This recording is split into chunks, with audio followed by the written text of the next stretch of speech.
আসসালামু আলাইকুম। আমি রেবেকা সুলতান আপনাদের স্বাগত জানাচ্ছি আমার চ্যানেল AM লাইফস্টাইল ব্লগারে। আমি আছি রাজশাহী থেকে। কেমন আছেন আপনারা সবাই? আলহামদুলিল্লাহ, আপনাদের দোয়ায় আমরা সবাই ভালো আছি।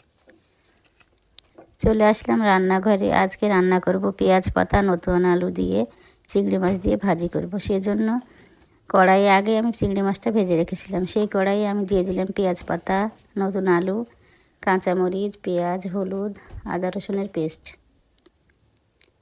লবণ দিব। তারপরে দিয়ে দিয়েছি সরিষার তেল। আমার এগুলো ঘানে ভাঙানো সরিষার তেল, খাঁটি সরিষার তেল দিয়ে ভালো করে হাত দিয়ে মাখবো।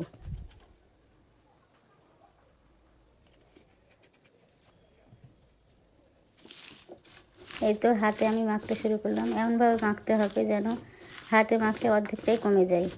এভাবে মাখার পরে দেখেন কতটা কমে গেছে। এবার আমি দিয়ে দেবো চিংড়ি মাছ।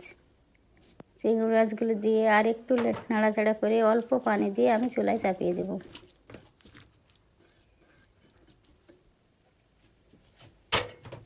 এখন তো নতুন আলুর সিজনে অল্প পানিতে ভালো সেদ্ধ হয়ে যাবে, সেজন্য অল্প একটু পানি দিয়ে আমি চাপিয়ে দেবো চুলায়। এতে ঢেকে দিলাম, তারপরে চুলায় দিয়ে দেব। আমার ভিডিওটা যদি আপনাদের এতটুকু ভালো লেগে থাকে তাহলে প্লিজ লাইক, কমেন্ট, সাবস্ক্রাইব করে দেবেন। আর যদি ফেসবুক পেজ থেকে দেখে থাকেন শেয়ার করে দিয়ে আমার সঙ্গেই থেকে যেতে পারেন। পেঁয়াজ পাতাটা সুন্দর যখন ফুটে আসবে তখন আমি অল্প পেঁয়াজ দিয়ে দিয়েছি। পেঁয়াজ দিয়ে আবারও ঢেকে দিয়ে তারপরে নাড়াচাড়া করে ঢেকে দিয়েছিলাম।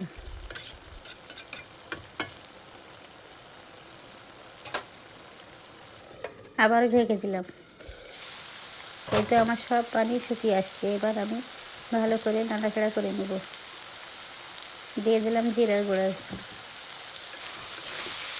এবার নাড়াচাড়া করে ভাজিটা শুকিয়ে আসলে নামিয়ে নেব। ভাজিটা তো আমার হয়ে গেছে, এবার বাটিতে ঢেলে দিচ্ছি। এই তো আমার পেঁয়াজ পাতা আর চিংড়ি মাছ দিয়ে নতুন আলু দিয়ে ভাজিটা হয়ে গেছে। খেতে কিন্তু অনেক ভালো লাগে এখন শীতের সবজি। আসসালামু আলাইকুম।